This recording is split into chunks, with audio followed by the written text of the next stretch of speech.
Hey guys, what is up? So in this video, I will share with you one thing that I learned after running Facebook ads and scaling ad accounts from spending 0 to 50,000 per day on ad spend in regards to when it comes to specifically exclusively on Facebook ads.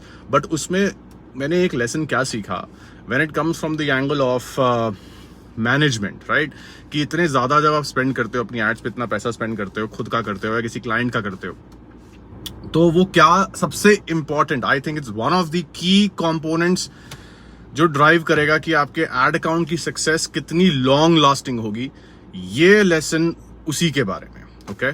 और कोशिश करूंगा जितना हिंदी में आज communicate कर सकूं इस video में, बिकॉज मोस्टली इंग्लिश में करता हूं, बट आज हिंदी में कोशिश करूंगा।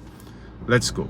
सो अब थोड़ा सा प्रॉब्लम समझाता हूं, ठीक है? कि मेरे को ये जो मैं बताने वाला हूं वो उस बताने से पहले मुझे कैसे समझ आया वो समझाता हूं। सो एक बार ऐसा हुआ कि मेरी एक खुद की फनल, किसी क्लाइंट की नहीं, खुद की फनल मैंने स्केल करी from 0 to 8 figures, okay? This was doing approximately, आप बोल सकते हो and to and 4x ROI किया उसने। सो काफी प्रॉफिटेबल था, राइट? मैंने लगभग 35 to 40 लाख के बीच में अराउंड स्पेंड किया एड्स पे, एंड मैंने टोटल बिजनेस किया था अराउंड 1.5 CR का, ओके? सो 3x 4x मान लो, 3x मान लो, ठीक है? सो अच्छा फनल चल रहा था, बट उसके बाद क्या हुआ कि एक टाइम ऐसा आया कि मेरा जो कॉस्ट टू एक्वायर एक कस्टमर था ना उस फनल में, वो चला गया at like I was losing 10x money. So entry level जो कस्टमर मेरा आ रहा था, I was selling a product worth 200-300 rupees उस प्राइस रेंज में, एंड उसमें मैंने स्पेंड करना शुरू कर दिया 3000 rupees to acquire that one customer on an average, ठीक है? अब ये कुछ दिनों तक चलता रहा, कुछ दिनों तक तो मैं किसी तरह मैनेज किया मैंने, लेकिन बहुत ज्यादा ब्लीड करने लगा मैं, ओके? अब उस टाइम मेरी जो एड्स थी वो एक एड एजेंसी हैंडल करती थी, मैं नहीं करता था। ये 2022 की बात है, ओके? मैं इसलिए नहीं करता था बिकॉज मेरे पास दूसरे काम थे, राइट? बिजनेस बिल्डिंग में पूरी टीम बिल्डिंग होती है, कस्टमर को फुलफिल करना होता है, 36,000 चीजें होती हैं, राइट? सो उन पे मेरा फोकस था। अब जब ये हुआ तो एक टाइम वो अनफॉर्चुनेट सिनारियो और वो सिचुएशन हो गई कि मुझे उनको बोलना पड़ा कि बॉस सॉरी, अब मेरे पास टेस्टिंग का बजट नहीं बचा है दोस्त, बंद कर दो, पॉज ऑल दी ऑपरेशंस, और वो सारी फनल को मेरे को शट डाउन करना पड़ा।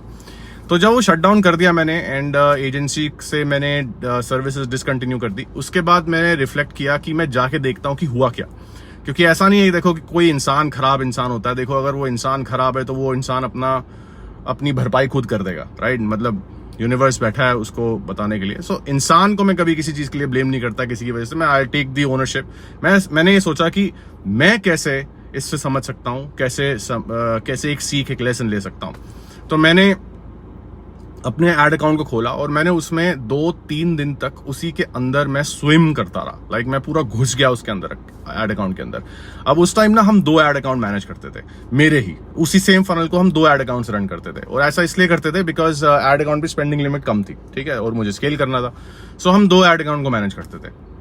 तो मैंने दोनों एड अकाउंट को समझने की कोशिश करी, और गेस क्या हुआ? मैं कुछ समझ नहीं पाया। इसका रीजन क्या है? इसका रीजन इसलिए है कि जो भी चीजें, जो भी प्रोसेस फॉलो कर रहे थे वो, और जो हम सब करते हैं या करते थे, लाइक मैं तो अब नहीं करता हूं लेकिन मैं खुद करता था वही, तो आप भी शायद अभी वही कर रहे होगे if you are running Facebook ads for yourself, for your clients. और वो प्रोसेस था कि किस तरह से हम लॉन्च करके एक एड अकाउंट को ग्रो करते हैं, राइट? जैसे फॉर एग्जांपल अगर हम कभी लॉन्च करते हैं, अपने प्रोडक्ट को लॉन्च करते हैं, वैलिडेशन आ जाती है, हमें पता चल जाता है यार ये विनर है, ये हमें इसमें दम है, इसको स्केल किया जा सकता है, हमें ये समझ आ जाता है, और इसको समझने के बाद हम उसको स्केल करना शुरू कर देते हैं, राइट? तो स्केल करने की टिपिकल कन्वेंशनल थॉट प्रोसेस क्या होता है, मेथड क्या होता है, जो हमें खुद सिखाया गया, लाइक आपको भी मुझे भी, क्योंकि हम एक ही जैसे हैं यार, राइट? सो क्या सिखाया गया है? डुप्लीकेट कर दो, राइट? एक सबसे कॉमन तरीका यही है, डुप्लीकेट करो। और अब एकदम से डुप्लीकेट नहीं करना है अगर to increase while increasing the budget to scale, but अगर कभी कुछ ब्रेक हो जाए, लाइक कभी एकदम से आपका एक कैंपेन चल रहा था और वो 1-2 हफ्ते चला और 1 हफ्ते चला और आपको एकदम से परफॉर्मेंस डिप हो गई, तो क्या करो? तो आप उसको बंद करके नया कैंपेन लॉन्च कर दो, राइट? तो डुप्लीकेट करो या नया कैंपेन लॉन्च कर दो या नया एड सेट लॉन्च कर दो। इन किसी भी सिनारियो में एक चीज तो हो रही है, और वो ये हो रही है कि कुछ नई चीज की शुरुआत हो रही है एड अकाउंट के अंदर। अब इससे प्रॉब्लम ये होती है कि जो हिस्टोरिकल डेटा होता है पूरे हमारे एफर्ट्स का, वो हिस्टोरिकल डेटा एक सिंगल स्नैपशॉट पे आप देख ही नहीं सकते।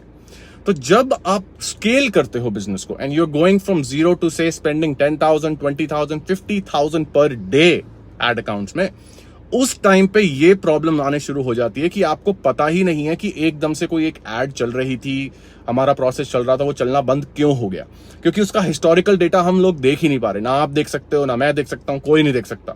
क्यों नहीं देख पा रहे हिस्टोरिकल डेटा? बिकॉज हमने डुप्लीकेट कर दिया, या हमने एक बार एक हफ्ते के लिए चला, फिर वो उसको बंद कर दिया, उसकी कॉस्ट हाई हो गई, तो हमने फिर से नया लॉन्च कर दिया।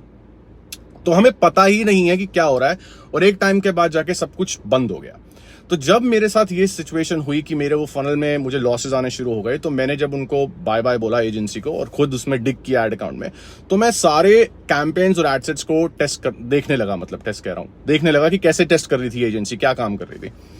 और उसमें मैं देख रहा था कि हर दिन almost every day there was something new being launched in the ad account every day.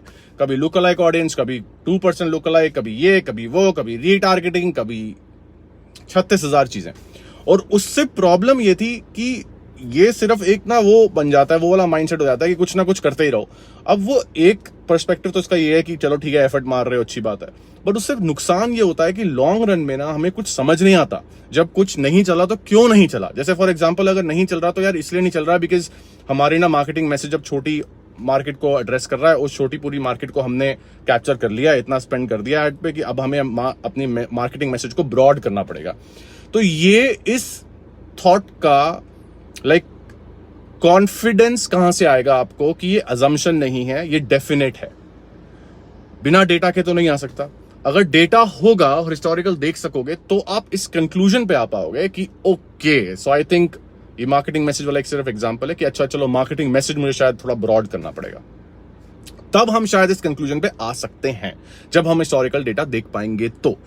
सो कभी भी हम कुछ डुप्लीकेट करते रहते हैं, नए नए कैंपेन्स लॉन्च कर रहे हैं, पिछले को बंद करे जा रहे हैं, हर दिन हम ये कर रहे हैं, तो ये फायर फाइटिंग कल्चर है, ये फायर फाइटिंग पर्सपेक्टिव है, फायर फाइटिंग माइंडसेट है, जो कभी भी किसी भी बिजनेस में किसी भी बिजनेस को ग्रो कर ही नहीं सकता। It is the same mindset which also comes from the angle of when you do team management or you're doing business building in general, right? Like you would want to have processes, SOPs and systems around everything ताकि आप चीजों को manage कर सको सही से। अगर वो नहीं है तो आप फायर फाइटिंग वाला कल्चर बना दोगे अंदर और उसी कल्चर में ही डूब जाओगे और बिजनेस भी डूब जाएगा। सो ये जो मेरा लेसन था ना मैनेजमेंट पे, तो मुझे ये समझ आया कि की है एडवर्टाइजिंग सक्सेस की उसकी मैनेजमेंट, कि किस तरह हम उसको मिनिमलिस्टिक, कम से कम तरह से उसको मैनेज करें।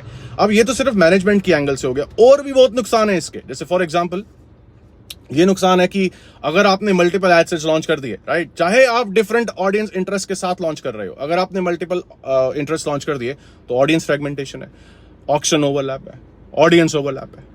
और अगर आपको इन बातों में यकीन नहीं है जो मैं आपको बोल रहा हूं, तो आप एक रिक्वेस्ट कर सकता हूं कि आप जाइए गूगल पे, सिर्फ एक ये चीजें टाइप करिए कि मेटा ऑक्शन ओवरलैप, और किसी और वेबसाइट पे मत जाना, बट मेटा के facebook.com की वेबसाइट पे हेल्प आर्टिकल पे जाना और उसके बारे में पढ़ो, समझो ऑक्शन ओवरलैप, ऑडियंस फ्रेगमेंटेशन, और आपको समझ आएगा। क्योंकि जो मेटा है ना, मेटा एक ऑक्शन बेस्ड एड प्लेटफॉर्म है। अब उसमें क्या होता है, जो ब्रॉडर ऑडियंसेस होती हैं, it has a better chance of winning, participating and then winning in an auction.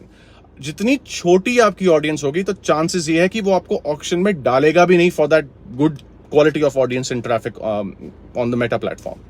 And ये कुछ रीजंस हैं जिसकी वजह से हम जो भी कन्वेंशनल प्रोसेसेस यूज करते हैं, जो मैंने खुद अपने एक्सपीरियंस से गेन किया है, कि अपने लॉस से स्पेशली गेन किया है, क्योंकि मैंने उस स्केल किया फनल को, फिर I almost lost everything, right. So हमने एड अकाउंट्स को, अभी कुछ एड अकाउंट हम मैनेज कर रहे हैं, कितनी चीजें हमने मैनेज करके हम लास्ट 12 मंथ में रफली 1 CR स्पेंड कर दिया फेसबुक एड पे। एक अकाउंट पे ही हमने अभी तक एक क्लाइंट के साथ ही हमने I think we have spent now 80 lakh, touching 80 lakh, 80 से ज्यादा ही हो गया होगा एंड टू एंड एक ही अकाउंट पे। और वो परफॉर्मेंस मैं आपको दिखाऊंगा। सो जब भी मैं, जैसे किसी के साथ भी मैंने शेयर किया है कभी भी ओपनली, पिछले मतलब एक सेशंस कर रहा था मैं कुछ टाइम पहले, तो लोग जितने भी थोड़े भी एक्सपीरियंस मीडिया बायर्स आते हैं वो भी बोलते हैं दिस इज रेयर, लाइक ऐसा नहीं होता है और आप कमाल ही कर रहे हो। और वो इसलिए नहीं होता, इसलिए नहीं कर पाते लोग क्योंकि ये क्लैरिटी इन कॉन्सेप्ट्स नहीं है। देखो ये कुछ फैंसी बातें नहीं है जो मैं आपको बता रहा हूं। अगर आपको medium level like intermediate level, medium बोल रहा हूँ, अगर आपको इंटरमीडिएट लेवल भी एक्सपीरियंस है फेसबुक एड्स के बारे में और अभी चीजें थोड़ी बहुत भी समझते हो ना, तो आप, मैंने कुछ भी फैंसी नहीं बताया आपको, मैंने आपको फैक्चुअल बात बताई है, मैंने आपको लॉजिकल बात बताई है।